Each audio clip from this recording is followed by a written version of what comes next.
दोस्तों, अगर आप लोग बिहार बोर्ड के छात्र हैं तो इस वीडियो को शुरू से अंत तक जरूर देखें।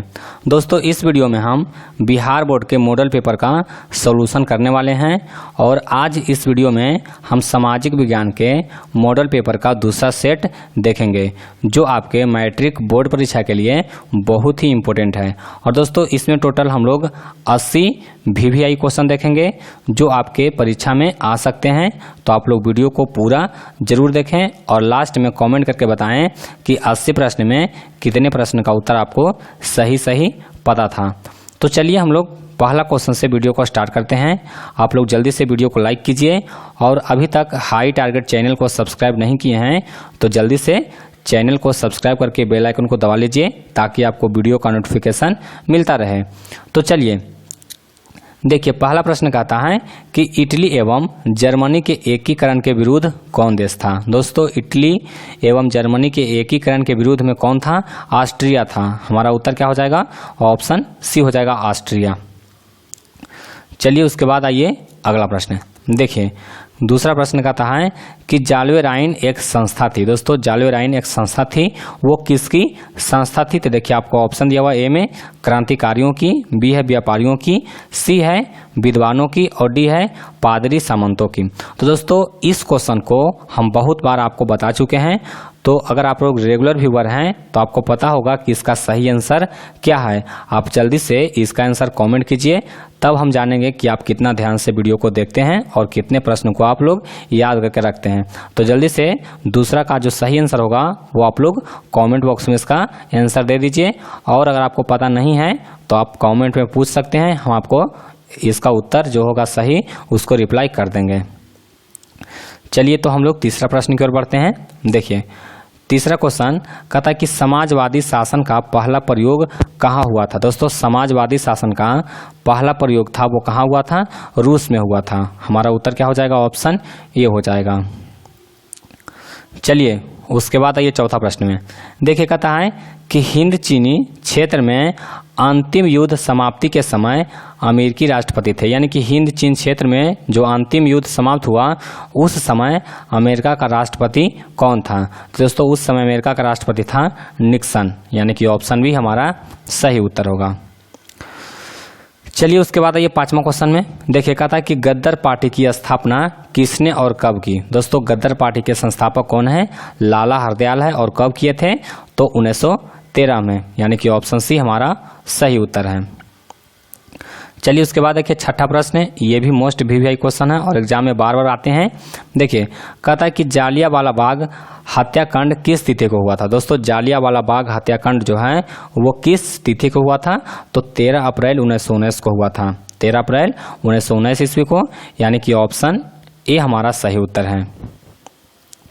चलिए उसके बाद आइए सातवां क्वेश्चन में।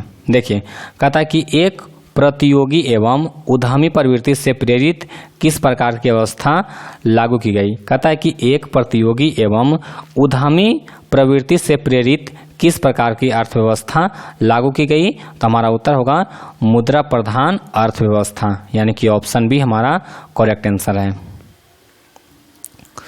चलिए उसके बाद आइए आठवां क्वेश्चन में। देखिए आठवां क्वेश्चन कहता है कि आधुनिक काल में औद्योगिक इकाई ने किस स्वरूप को गंभीर रूप से प्रभावित किया। दोस्तों, कहता है कि आधुनिक काल में औद्योगिक इकाई ने किस स्वरूप को गंभीर रूप से प्रभावित किया।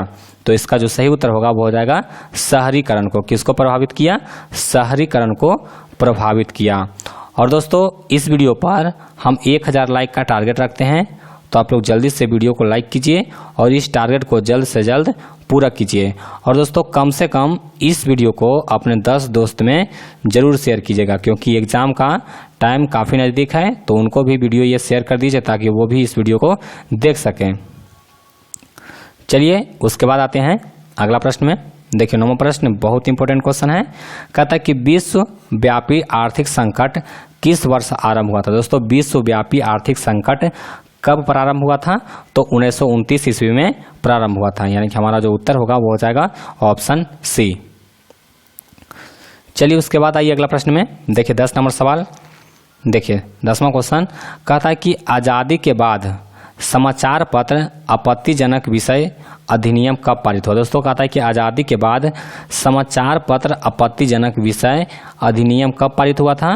तो 1951 ईस्वी में पारित हुआ था। इसको आप लोग याद रखिए, ये सब प्रश्न आपके बोर्ड एग्जाम में आ सकते हैं।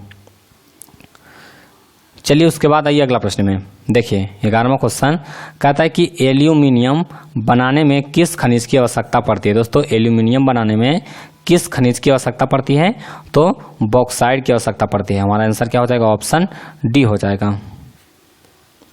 चलिए उसके बाद देखते हैं अगला प्रश्न। देखिए 12 नंबर सवाल कहता है कि देश में तांबे का कुल भंडार कितना है? दोस्तों देश में तांबे का कुल भंडार कितना है? बहुत इंपॉर्टेंट क्वेश्चन है। इसका जो उत्तर होगा वो हो जाएगा 125 करोड़ टन, यानी कि ऑप्शन बी हमारा सही उत्तर है। चलिए उसके बाद आइए अगला प्रश्न में। देखिए 13 नंबर सवाल कहता है कि निम्न प्राकृतिक संपदाओं में किसका भंडार सीमित है? दोस्तों कहता है कि निम्न प्राकृतिक संपदाओं में किसका भंडार है वो सीमित है। तो देखिए आपको ऑप्शन दिया हुआ ए में कोयला, बी में दिया गया है हवा, उसके बाद देखिए सी में दिया गया है मिट्टी और डी दिया गया है सौर शक्ति। तो दोस्तों किसका भंडार है वो सीमित है? तो देखिए हमारा जो इसका उत्तर हो जाएगा वो हो जाएगा कोयला, यानी कि दोस्तों कोयला का जो भंडार है वो क्या है? सीमित है। चलिए उसके बाद आइए अगला प्रश्न में। देखिए 14 नंबर सवाल कहता है कि यूरेनियम का प्रमुख उत्पादक स्थल है। दोस्तों यूरेनियम का प्रमुख उत्पादक स्थल कौन है? तो देखिए आपको ऑप्शन दिया गया ए में डिगबोई, बी है झरिया, सी है घाटशिला और डी है जादूगोड़ा। तो दोस्तों यूरेनियम का जो प्रमुख उत्पादक स्थल है वो है जादूगोड़ा, यानी कि ऑप्शन डी हमारा बिल्कुल सही उत्तर है। चलिए उसके बाद आइए अगला प्रश्न में। देखिए 15 नंबर सवाल कहता है कि भारत के किस राज्य में सौर ऊर्जा के विकास की सर्वाधिक संभावनाएं हैं? देखिए कहता है कि भारत के किस राज्य में सौर ऊर्जा के विकास की सर्वाधिक संभावनाएं हैं? तो देखिए हमारा उत्तर होगा राजस्थान, यानी कि ऑप्शन सी हमारा बिल्कुल सही उत्तर है। चलिए उसके बाद आइए 16 नंबर सवाल में। देखिए ये भी क्वेश्चन बहुत ही इंपॉर्टेंट है। देखिए कहता है कि तारापुर परमाणु ऊर्जा केंद्र किस राज्य में है? दोस्तों तारापुर परमाणु ऊर्जा केंद्र किस राज्य में है?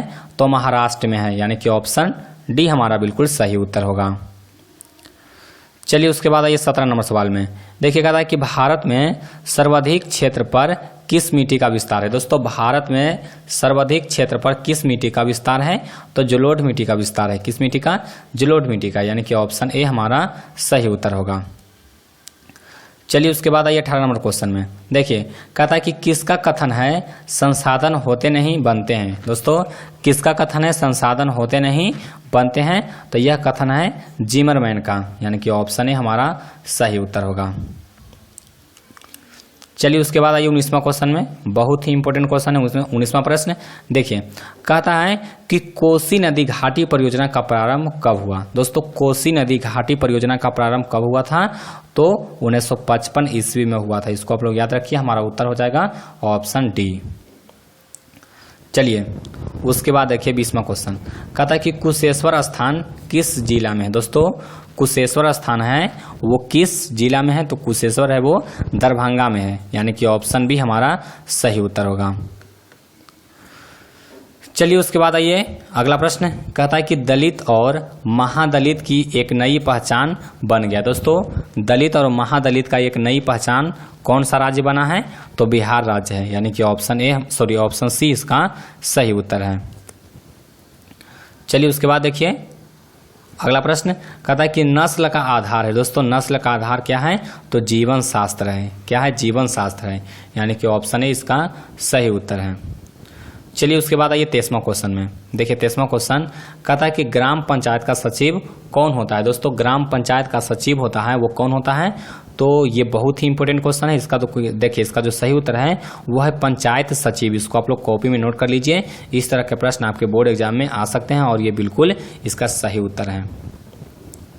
चलिए उसके बाद देखिए अगला प्रश्न कहता है कि इंग्लैंड में महिलाओं को मताधिकार किस वर्ष प्राप्त हुआ? दोस्तों कहता है कि इंग्लैंड में महिलाओं को मताधिकार किस वर्ष प्रारंभ हुआ, यानी कि किस वर्ष प्राप्त हुआ था? तो दोस्तों हमारा उत्तर होगा 1918 में, यानी कि ऑप्शन ए हमारा सही उत्तर है। चलिए उसके बाद देखिए 25वां क्वेश्चन कहता है कि वर्ष 1975 भारतीय राजनीति में किस लिए जाना जाता है। दोस्तों वर्ष 1975 में क्या हुआ था, तो देश के अंदर में आपातकाल लागू हुआ था और उस समय प्रधानमंत्री कौन थी, इंदिरा गांधी थी। तो हमारा उत्तर क्या हो जाएगा, ऑप्शन सी हो जाएगा।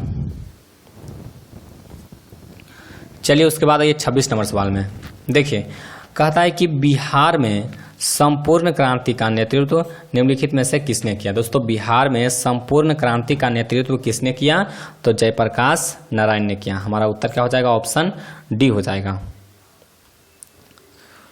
चलिए उसके बाद आइए अगला प्रश्न में देखिए कहता है कि चिपको आंदोलन निम्नलिखित में से किससे संबंधित नहीं है। तो आप लोग चारों ऑप्शन ध्यान से पढ़िए।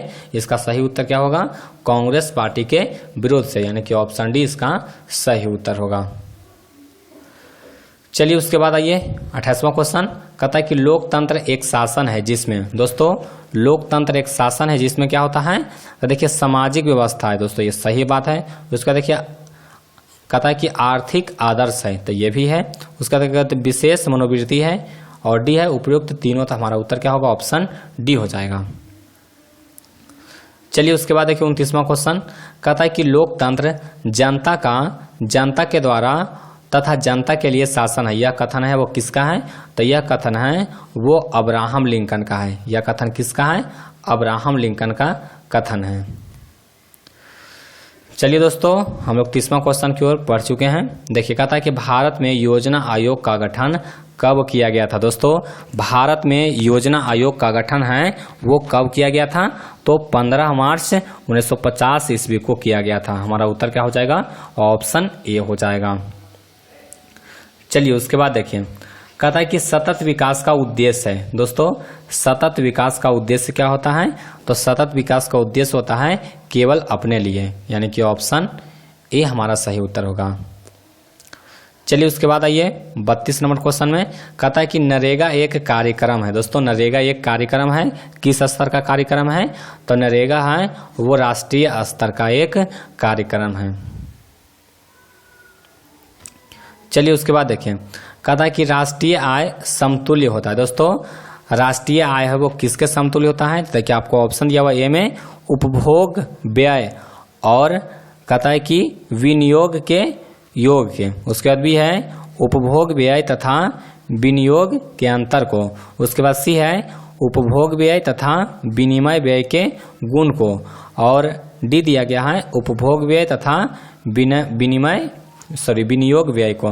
तो देखिए राष्ट्रीय आय क्या होता है, तो राष्ट्रीय आय होगा जितना व्यय हुआ है और जितना विनियोग हुआ है, तो उसके अंतर को क्या कहेंगे, हम लोग राष्ट्रीय आय कहेंगे, यानी कि ऑप्शन बी हमारा सही उत्तर होगा।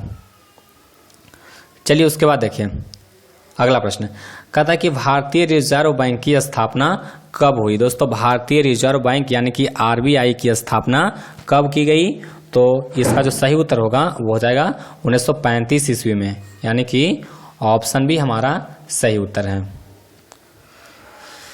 चलिए उसके बाद आइए अगला प्रश्न देखिए कहता है कि कौन बीमारू राज्य नहीं है। दोस्तों बीमारू में कौन कौन आता है, तो बिहार भी आता है, मध्य प्रदेश आता है, उड़ीसा आता है और राजस्थान आता है। तो देखिए इसमें कर्नाटक ऑप्शन में दिया हुआ है, तो कर्नाटक बीमारू राज्य नहीं है, यानी कि हमारा उत्तर जो होगा वो हो जाएगा ऑप्शन सी हो जाएगा। चलिए उसके बाद आइए 36वां क्वेश्चन उसी से रिलेटेड है। कहता है कि इनमें से पिछड़ा राज्य किसे कहा जाता है। दोस्तों पिछड़ा राज्य किसे कहा जाता है, तो देखिए आपको ऑप्शन दिया हुआ है पंजाब, केरल, बिहार और दिल्ली। तो दोस्तों इसमें पिछड़ा राज्य कौन है, तो इसमें पिछड़ा राज्य के अंतर्गत बिहार आता है, यानी कि हमारा सही उत्तर हो जाएगा ऑप्शन सी। चलिए उसके बाद देखिए कहता है कि अंतरराष्ट्रीय, दोस्तों अंतरराष्ट्रीय कहने का मतलब हुआ इंटरनेशनल।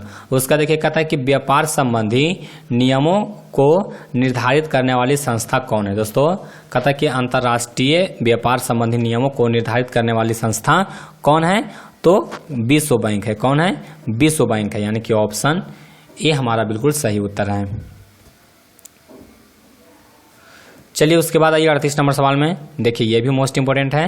कहता है कि यदि किसी वस्तु या सेवा का मूल्य 20 लाख से अधिक तथा 1 करोड़ से कम है तो कहता है कि उपभोक्ता कहाँ शिकायत करेगा। तो देखिए 20 लाख से अधिक और 1 करोड़ से कम तो कहाँ शिकायत करेगा, तो राज्य आयोग को शिकायत करेगा, यानी कि ऑप्शन बी हमारा सही उत्तर होगा। चलिए उसके बाद देखें, कहता है कि नदियों में बाढ़ आने का प्रमुख कारण क्या है। दोस्तों नदियों में बाढ़ आने का जो प्रमुख कारण है वो क्या है, तो जल की अधिकता है। दोस्तों क्या होता है, जल की अधिकता, यानी कि ऑप्शन ए हमारा बिल्कुल सही आंसर होगा, जल की अधिकता। चलिए उसके बाद आइए अगला प्रश्न में। देखिए 40 नंबर क्वेश्चन कहता है कि महासागर की तली पर होने वाली कंपन को क्या कहा जाता है। दोस्तों महासागर के तली पर जो कंपन होता है उसको क्या कहते हैं, तो उसको हम लोग कहते हैं सुनामी। क्या कहते हैं, सुनामी कहते हैं। इसका सही उत्तर क्या हो जाएगा, ऑप्शन सी हो जाएगा। और दोस्तों एक बहुत ही इम्पोर्टेंट चीज़, ये बार बार कोई भी आपको पूछ सकता है, बताइए कि सुनामी का जो स्पेलिंग होता है वो क्या होता है। अगर आप लोग टैलेंटेड छात्र हैं तो बताइए कि सुनामी का जो इंग्लिश में स्पेलिंग होता है वो क्या होता है। आप लोग जल्दी से इसका आंसर कमेंट कीजिए, देखते हैं कि कौन कौन से स्टूडेंट को सुनामी का जो स्पेलिंग है वो सही मालूम है। दोस्तों बहुत सारे लोग वीडियो देखते हैं लेकिन कुछ ही स्टूडेंट को ये मालूम होगा कि सुनामी का जो स्पेलिंग है वो क्या है, तो जल्दी से आप इसको कमेंट कीजिए। चलिए उसके बाद देखिए 41 नंबर सवाल कहता है कि अखिल भारतीय ट्रेड यूनियन कांग्रेस की स्थापना कब हुई। दोस्तों अखिल भारतीय ट्रेड यूनियन कांग्रेस की स्थापना कब हुई, तो हमारा उत्तर होगा 1920 ईस्वी में। कब हुआ था, 1920 ईस्वी में, यानी कि ऑप्शन डी हमारा सही आंसर है। चलिए उसके बाद आइए 42 नंबर क्वेश्चन में। देखिए कहता है कि सेफ्टी लैंप की आविष्कार किसने किया। दोस्तों सेफ्टी लैंप का आविष्कार किसने किया, तो सेफ्टी लैंप का आविष्कार किया था हम्फ्री डेवी ने। किसने किया था, हम्फ्री डेवी ने, यानी कि ऑप्शन डी हमारा सही उत्तर है। चलिए उसके बाद देखिए 43 नंबर सवाल कहता है कि जमशेद जी टाटा ने Tata iron and steel company की स्थापना कब की। दोस्तों जमशेद जी टाटा ने Tata iron and steel company की स्थापना कब की, तो इसका जो सही उत्तर हो जाएगा वो क्या हो जाएगा, 1907 ईस्वी में, यानी कि ऑप्शन बी हमारा बिल्कुल सही आंसर है। चलिए उसके बाद देखिए अगला प्रश्न कहता है कि इंग्लैंड में सभी स्त्री और पुरुषों को वयस्क मताधिकार कब प्राप्त हुआ था, यानी कि कब वयस्क मताधिकार प्राप्त हुआ था इंग्लैंड में, तो हमारा आंसर हो जाएगा 1918 में। और दोस्तों 1918 से पहले पुरुषों को सिर्फ मत अधिकार था, यानी कि मत देने का अधिकार सिर्फ किसको था, पुरुष को था, लेकिन महिलाओं को भी दिया गया कब, तो 1918 में दिया गया। चलिए उसके बाद आइए 45 नंबर सवाल में। देखिए कहता है कि भारत के लिए पहला फैक्ट्री एक्ट कब पारित हुआ। दोस्तों भारत के लिए सबसे पहला फैक्ट्री एक्ट कब पारित हुआ था, तो 1881 में पारित हुआ था, यानी कि इसका उत्तर क्या हो जाएगा, ऑप्शन सी हो जाएगा। चलिए उसके बाद आइए अगला प्रश्न में। देखिए कहता है कि 1917 ईस्वी में भारत में पहली जूट मिल किस शहर में स्थापित हुआ था। दोस्तों 1917 में जो सबसे पहले जूट मिल स्थापित किया गया था वो कहाँ स्थापित किया गया था, कोलकाता में, यानी कि ऑप्शन ए हमारा सही उत्तर होगा। चलिए उसके बाद आइए अगला प्रश्न में। देखिए 47 नंबर क्वेश्चन, ये भी मोस्ट इंपोर्टेंट सवाल है। देखिए कहता है कि भारत में कोयला उद्योग कब प्रारंभ हुआ। दोस्तों भारत में कोयला उद्योग है वो 1814 ईस्वी में प्रारंभ हुआ था। हमारा उत्तर हो जाएगा ऑप्शन बी हो जाएगा। चलिए कहता है कि स्पिनिंग जेनी का आविष्कार कब हुआ। दोस्तों स्पिनिंग जेनी का आविष्कार किया था जेम्स हारग्रीव्स ने। किसने किया था, जेम्स हारग्रीव्स ने। और आविष्कार कब हुआ था, तो 1871 ईस्वी में, कहीं कहीं 1870 रहता है, यानी कि 70 और 71, अगर ऑप्शन में रहेगा 70 तो 70 होगा, और 71 रहेगा तो 71 होगा, यानी कि हमारा सही उत्तर क्या है, ऑप्शन बी है। चलिए उसके बाद देखें कहता है कि बम्बई में सर्वप्रथम सूती कपड़ों के मिल की स्थापना कब हुई। दोस्तों बम्बई में सबसे पहले सूती कपड़ों के मिल की स्थापना कब हुई, तो इसका जो उत्तर हो जाएगा वो हो जाएगा 1854 ईस्वी में, यानी कि ऑप्शन ए हमारा सही उत्तर है। चलिए 50 नंबर सवाल, काफ़ी इंपॉर्टेंट सवाल है। देखिए कहता है कि भारत में Tata hydro electric power station की स्थापना कब हुई। दोस्तों भारत में Tata hydro electric power station की स्थापना कब हुई थी, तो 1910 ईस्वी में, यानी कि ऑप्शन ए हमारा सही उत्तर है। चलिए अगला प्रश्न कहता है कि वाष्प चलित रेल इंजन का आविष्कार किसने किया। दोस्तों वाष्प चलित रेल इंजन या फिर सीधे आपको पूछेगा कि वाष्प इंजन। तो दोस्तों वाष्प इंजन का आविष्कार किसने किया था, तो जेम्स वाट ने किया था। किसने किया था, जेम्स वाट ने, यानी कि ऑप्शन भी हमारा सही उत्तर होगा। चलिए उसके बाद आइए अगला प्रश्न में देखिए 52 नंबर सवाल कहता है कि 1838 में कहाँ चार्टिस्ट आंदोलन की शुरुआत हुई। दोस्तों 1838 ईस्वी में चार्टिस्ट आंदोलन की शुरुआत कहाँ हुई थी, तो हमारा उत्तर हो जाएगा लंदन में, यानी कि ऑप्शन भी हमारा सही उत्तर होगा। चलिए उसके बाद आते हैं अगला प्रश्न में देखिए 53 नंबर सवाल कहता है कि अंतर्राष्ट्रीय श्रमिक संघ की स्थापना कब हुई। दोस्तों अंतर्राष्ट्रीय श्रमिक संघ की स्थापना कब हुई, तो इसका जो उत्तर हो जाएगा वो हो जाएगा 1919 ईस्वी में, यानी कि ऑप्शन ए हमारा सही उत्तर है। चलिए उसके बाद देखिए 54 नंबर क्वेश्चन कहता है कि भारत में न्यूनतम मजदूरी कानून कब पारित हुआ। दोस्तों भारत में न्यूनतम मजदूरी कानून कब पारित हुआ था, तो 1948 ईस्वी में पारित हुआ था। चलिए उसके बाद आइए अगला प्रश्न में देखिए 55 नंबर क्वेश्चन, ये भी मोस्ट इंपोर्टेंट है। देखिए कहता है कि मजदूर संघ अधिनियम कब पारित हुआ। दोस्तों मजदूर संघ अधिनियम कब पारित हुआ, तो 1926 ईस्वी में पारित हुआ। चलिए उसके बाद आइए अगला प्रश्न में देखिए 56 नंबर सवाल कहता है कि फ्लाइंग शटल का आविष्कार किसने किया। दोस्तों फ्लाइंग शटल मशीन जो है उसका आविष्कार किसने किया था, तो दोस्तों इसका जो सही उत्तर होगा वो हो जाएगा जॉन के ने। किसने किया था, जॉन के ने। चलिए उसके बाद देखिए कहता है कि स्पिनिंग जेनी का आविष्कार किसने किया। तो दोस्तों स्पिनिंग जेनी का आविष्कार बताए थे अभी कि 1871 ईस्वी में कब किसने किया था, जेम्स हारग्रीव्स ने किया था, यानी कि हमारा सही उत्तर क्या होगा, ऑप्शन सी होगा। चलिए उसके बाद देखिए कहता है कि पावर लूम। दोस्तों पावर लूम का आविष्कार किसने किया, बहुत ही इंपोर्टेंट क्वेश्चन है। देखिए कहता है कि पावर लूम का आविष्कार किसने किया, तो एडमंड कार्टराइट ने किया। किसने किया, एडमंड कार्टराइट, यानी कि ऑप्शन ए हमारा सही उत्तर होगा। चलिए उसके बाद देखिए कहता है कि स्पिनिंग म्यूल का आविष्कार किसने किया था। दोस्तों स्पिनिंग म्यूल का आविष्कार किसने किया था, तो हम्फ्री डेवी ने किया था। चलिए उसके बाद आइए अगला प्रश्न देखिए 60वां क्वेश्चन कहता है कि वाष्प इंजन का आविष्कार किसने किया। दोस्तों वाष्प इंजन का आविष्कार किसने किया था, तो जेम्स वाट ने किया था। अभी बताए थे आपको कि भाप इंजन का है या फिर रेल का है, वाष्प इंजन या फिर भाप इंजन, किसका आविष्कार किया, किसने किया, तो जेम्स वाट ने किया। चलिए ये 61 नंबर सवाल में कहता है कि लंदन में अनिवार्य प्राथमिक शिक्षा कब लागू हुई। दोस्तों कहता है कि लंदन में अनिवार्य प्राथमिक शिक्षा कब लागू हुई, तो 1870 ईस्वी में। हमारा उत्तर क्या होगा, ऑप्शन डी हो जाएगा। चलिए उसके बाद देखिए कहता है कि पूंजीपति वर्ग के द्वारा किस वर्ग का शोषण हुआ। दोस्तों पूंजीपति वर्ग के द्वारा किस वर्ग का शोषण हुआ, तो हमारा उत्तर हो जाएगा श्रमिक वर्ग का। किस वर्ग का, श्रमिक वर्ग का शोषण हुआ था। हमारा उत्तर क्या है, ऑप्शन ए हो जाएगा। चलिए उसके बाद आइए अगला प्रश्न में देखिए कहता है कि कौन सा सामाजिक वर्ग बुद्धिजीवी वर्ग के रूप में उभर कर आया। दोस्तों कौन सा वर्ग, तो मध्यम वर्ग। हमारा उत्तर क्या हो जाएगा, ऑप्शन डी हो जाएगा। चलिए उसके बाद देखिए अगला प्रश्न कहता है कि जनसंख्या का घनत्व सबसे अधिक कहाँ होता है। दोस्तों जनसंख्या का घनत्व सबसे अधिक कहाँ होता है, तो सबसे अधिक होता है महानगर में, यानी कि ऑप्शन डी हमारा सही उत्तर होगा।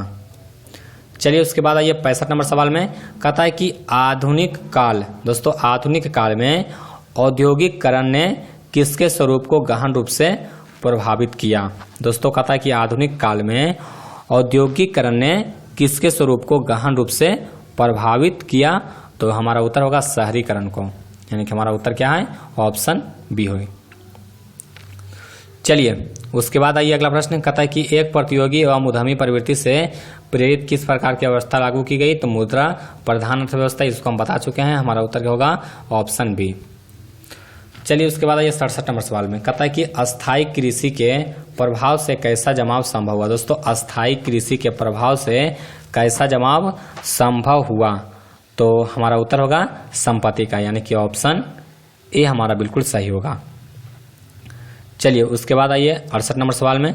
देखिए कहता है कि शहरों को, कहता है कि आधुनिक व्यक्ति का किस प्रकार का क्षेत्र माना जाता है। दोस्तों कहता है कि शहर को आधुनिक व्यक्ति का किस प्रकार का क्षेत्र माना जाता है, तो हमारा उत्तर होगा विस्तृत क्षेत्र।